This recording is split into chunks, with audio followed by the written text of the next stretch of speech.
We're going to now take a look at the structures you need to learn that are associated with the knee joint.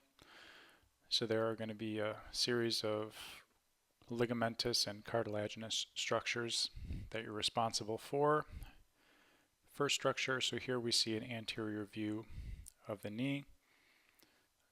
First ligament to identify is called the patellar ligament.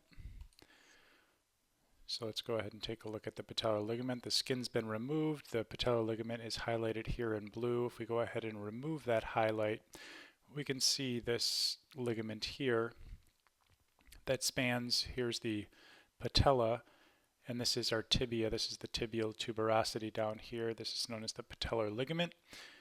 This is the ligament, or this is the structure that's tapped during a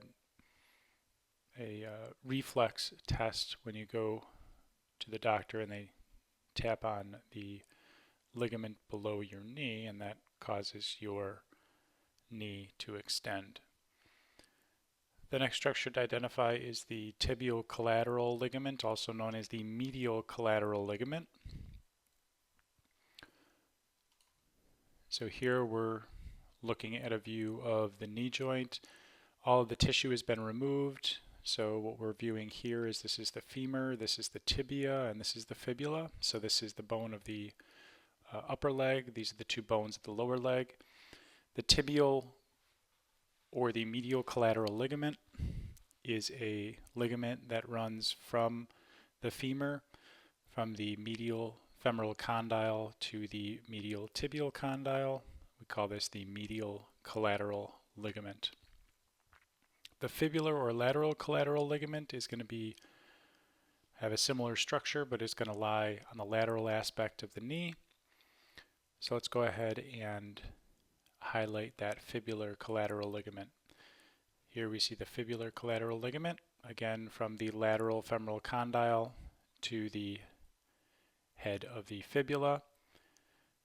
We know this is the fibular collateral ligament, and this is the tibial collateral ligament, because if you know your lower limb bones, and we know that this is the tibia and this is the fibula, the collateral ligament that attaches to the tibia, if we know that the tibia is the medial lower leg bone and the fibula is the lateral lower leg bone, then we know that the ligament connecting the femur to the tibia would be more medial, or the medial collateral ligament, versus the fibular collateral ligament, which is going to be more lateral, sometimes known as the lateral collateral ligament. The next two structures to identify are pads of cartilage, and these are your meniscus. So we have the medial meniscus and the lateral meniscus. The medial meniscus here we're highlighting in blue, and the lateral meniscus we are now highlighting in blue. So the lateral meniscus, this pad of fibrocartilage, it acts as a little shock absorber between the lateral condyle of the femur and the lateral condyle of the tibia. This is our lateral meniscus, and we know this is our lateral meniscus because it's closer to the fibula, and we know that the fibula is the lateral lower leg bone. So this would be lateral meniscus. This would be medial meniscus. So medial meniscus is going to be more medial, and it is acting as a shock absorber between the medial condyle of the femur and the medial condyle of the tibia. The next two structures to identify are cruciate ligaments.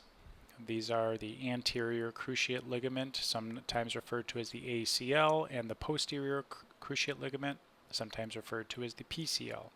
Let's highlight the anterior cruciate ligament first. So here, again, we're looking at the knee joint. We have a anterior view of the knee. These are the condyles of the femur. These are the condyles of the tibia, and we see this ligament here is our anterior cruciate ligament. The posterior cruciate ligament sits more posterior, so it sits, if we're looking at an anterior view of the knee, it's going to sit behind the anterior cruciate ligament or more posterior to it. So here we see the posterior cruciate ligament, and again, just for reference, more anteriorly through the knee joint, we're going to have the anterior cruciate ligament.